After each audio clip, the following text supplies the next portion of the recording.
distinguished guests, fellow citizens of the world, and seekers of truth and justice.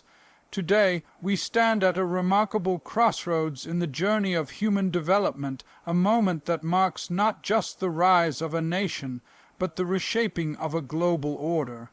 India, a land of ancient wisdom and youthful energy, has now surpassed Japan to become the fourth largest economy in the world. This achievement is not merely a number. It is a symbol of resilience, of reform, of relentless spirit, and it is a message to the powerful. The world is changing, and the future will not be written by one hand alone. For leaders like Donald Trump and nations like the United States, this moment is not just attention. It is a test of vision, of diplomacy, of understanding that no power is permanent unless it serves humanity. Let us reflect not with fear, but with courage, not with arrogance, but with humility, for greatness is never taken. It is earned through unity, dignity, and respect for all nations. The rise of one must never mean the fall of another. But if we ignore the winds of change, we risk being left behind by the very future we once led. India's rise to becoming the world's fourth largest economy is not a coincidence, nor is it merely the result of statistical adjustments. It is the reflection of a country whose time has come, a nation that has walked a long and often difficult path from colonization to self-determination, from poverty to promise, from potential to power. This transformation is the result of decades of reforms, policy shifts, demographic strength, and technological evolution. It is fueled by the hard work of over 1 billion people, a dynamic youth population, and an increasingly ambitious middle class that refuses to be denied its place on the global stage. At the heart of India's economic ascent lies a powerful combination of innovation and resilience. It is a country that has harnessed the strength of its information technology sector, expanded its manufacturing base, and invested in infrastructure at an unprecedented scale. In sectors such as digital payments, space technology, pharmaceuticals, and renewable energy, India has moved from being a participant to a leader. The government's push for initiatives like Make in India, Digital India, and various structural reforms have laid the foundation for sustained long-term growth. These policies have helped unleash the entrepreneurial spirit that thrives in both urban cities and rural villages. India's demographic dividend has also played a key role. With one of the youngest populations in the world, India's labor force is not only vast but increasingly skilled. Educational reforms and a growing emphasis on innovation and research have empowered its youth to become not just job seekers, but job creators. This internal dynamism, paired with a growing global footprint, has allowed India to attract foreign investment and build strategic partnerships that serve mutual interests. The economic rise is not just about GDP, it is about influence, about soft power, and about shaping the conversation on trade, climate, security, and technology. Unlike some rapid growth economies that burn bright and fade fast, India's story is being written with consistency, depth, and a vision for the future. This rise is not an accident of timing. It is the outcome of intentional strategy, of democratic endurance, and of a deep belief in the principles of self-reliance and sovereignty. In the corridors of global commerce and diplomacy, India is no longer a voice to be heard, it is a voice that must be listened to. The global economic landscape is undergoing a profound transformation, marked not just by the rise of individual nations, but by the shift from a unipolar to a multipolar world order. For decades, the global economy has largely been dominated by a few Western powers, with the United States at the helm and countries like Japan and Germany forming the pillars of economic strength. This dominance often translated into disproportionate influence over global policies, trade frameworks, and financial institutions. However, with the rapid rise of economies like China and now India, the balance is beginning to shift, challenging long standing power structures and inviting the world to reimagine a more equitable distribution of influence. India overtaking Japan is not just about moving up one rank. It is symbolic of a much larger change in momentum. The traditional centers of economic power are now being challenged by nations that were once considered part of the developing world. These emerging economies are no longer dependent or peripheral players. They are reshaping supply chains, leading technological advancements, and dictating terms in bilateral and multilateral negotiations. The rise of India signals that the center of gravity is steadily moving eastward, with Asia becoming the engine of global growth. This has wide-reaching implications not only for economic affairs but for global governance, diplomacy, and even cultural narratives. This shift also challenges the notion of economic exceptionalism that has long been held by the West. For years, many believed that innovation, productivity, and growth were traits that could only thrive in certain systems or under certain models of governance. India's growth, rooted in its democratic framework and diverse societal structure, questions that assumption and offers an alternative path, one that emphasizes pluralism, resilience, and inclusivity. The Global South, once dismissed as a monolithic block of underdevelopment, is now a space of opportunity, experimentation, and agency. The changing dynamics compel international institutions like the IMF, World Bank, and WTO to reevaluate their leadership and structures to better reflect this new reality. There is also a psychological shift taking place across global markets and political arenas. The old rules of influence, where might made right and where wealth dictated wisdom, are being rewritten. In this new era, collaboration, regional partnerships, and mutual respect are becoming the cornerstones of progress. With India's rise, countries across Africa, Latin America, and Southeast Asia are finding a voice and a partner that understands their aspirations and challenges. It sends a message that development is not a linear path set by others, but a journey that each nation can chart on its own terms, drawing from its history, values, and strengths. What we are witnessing is more than an economic reshuffling. It is a philosophical realignment of the global order. As power diversifies and new players take the stage, the world has an opportunity to build systems that are more representative, just, and sustainable. In this context, India's rise is not a threat, but a necessary rebalancing. It is a moment for the world to recognize that progress is no longer the privilege of the few, it is the right of all. The rise of India to become the fourth largest economy presents a complex challenge to the geopolitical strategies and economic worldview of the United States, particularly for leaders like Donald Trump, who have championed an America First ideology. Throughout his political career, Trump emphasized a protectionist stance, trade renegotiations, and economic nationalism to restore American dominance on the world stage, but India's ascent highlights the limitations of isolationist policies in an interconnected global economy. It underscores the fact that economic power is no longer concentrated in a few hands and that emerging economies are rapidly closing the gap through strategic reforms, technological advancement, and demographic strength. From a strategic perspective, India's achievement demands that the United States revisit its assumptions about global leadership. For Trump, who has often portrayed global competition as a zero-sum game, India's growth may be perceived as another source of tension, a challenge to American supremacy. However, this is not a direct confrontation. India's economic success is not built on undercutting the U.S., but rather on building its own capacities and asserting its own interests. That said, the psychological impact of another nation overtaking an old ally like Japan, long seen as a pillar of the Western economic alliance, may stir unease among those who view global rankings as a scoreboard of influence and control.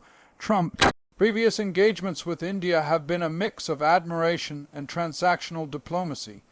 While he recognized India's market potential and praised Prime Minister Modi during high-profile visits, his administration also imposed trade tariffs and questioned the fairness of U.S.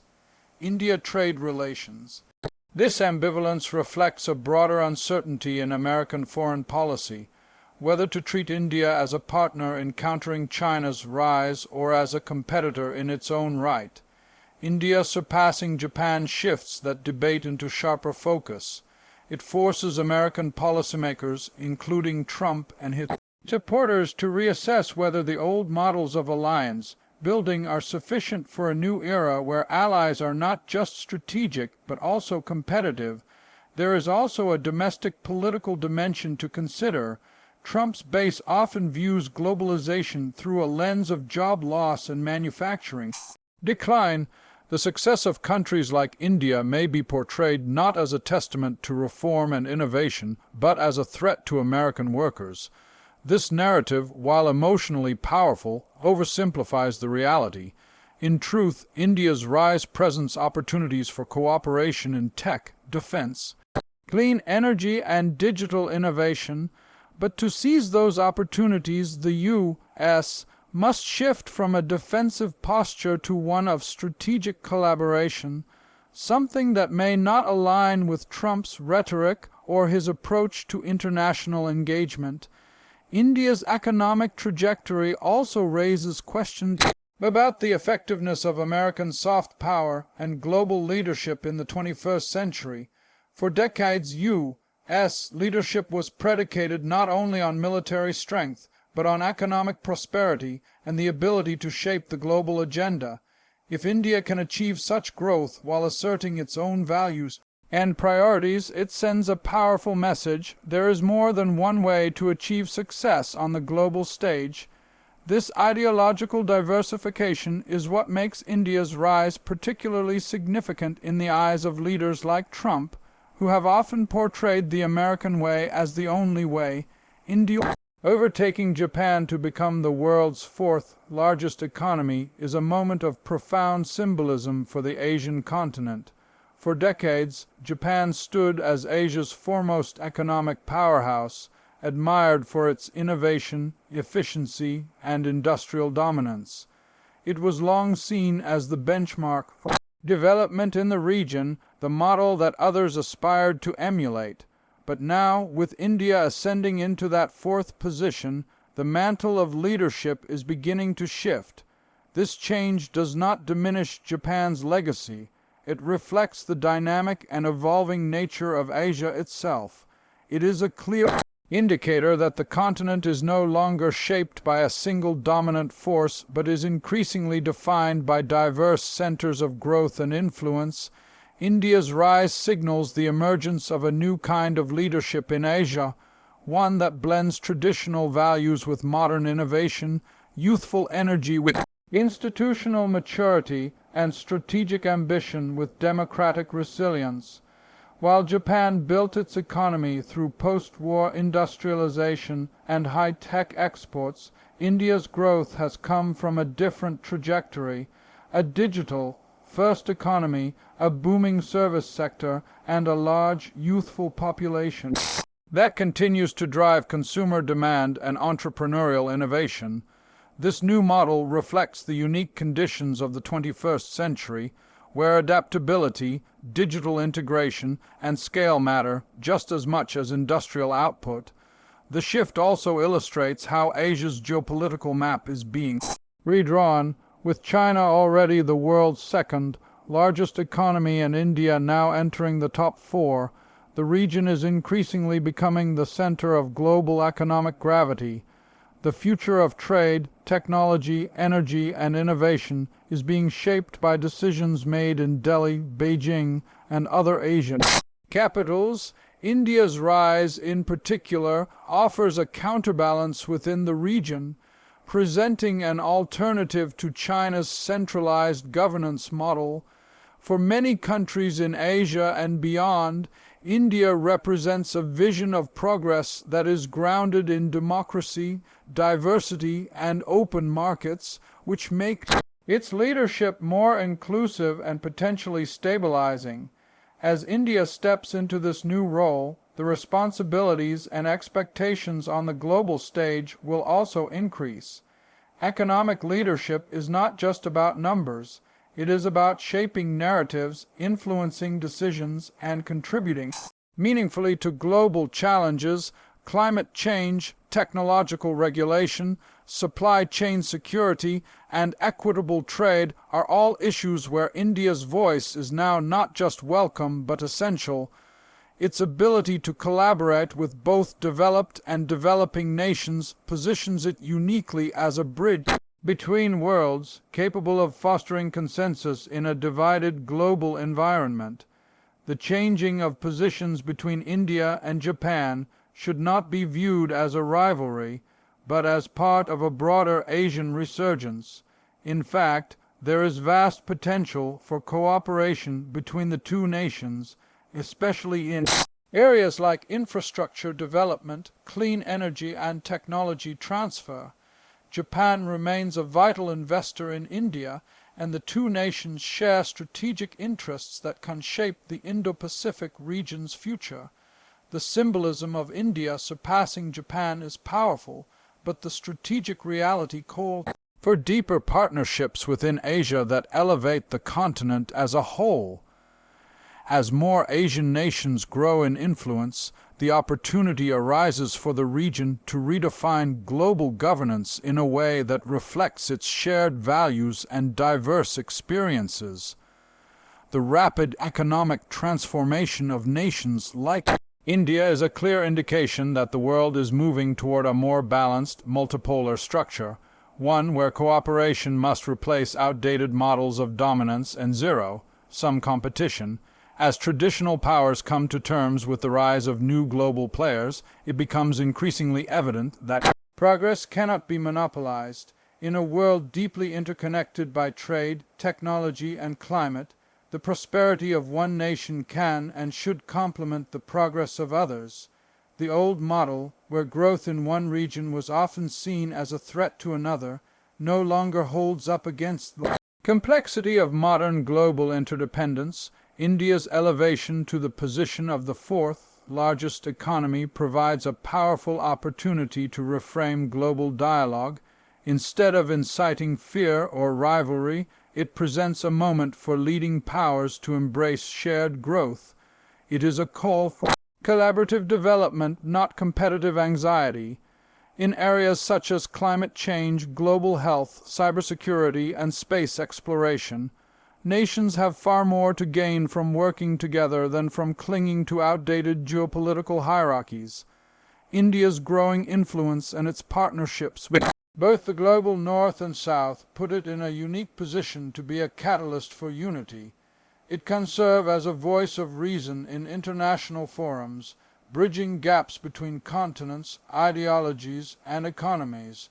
The future demands that countries shift their mindset from economic protectionism to inclusive development. For rising economies like India, success has not been about isolation or exploitation.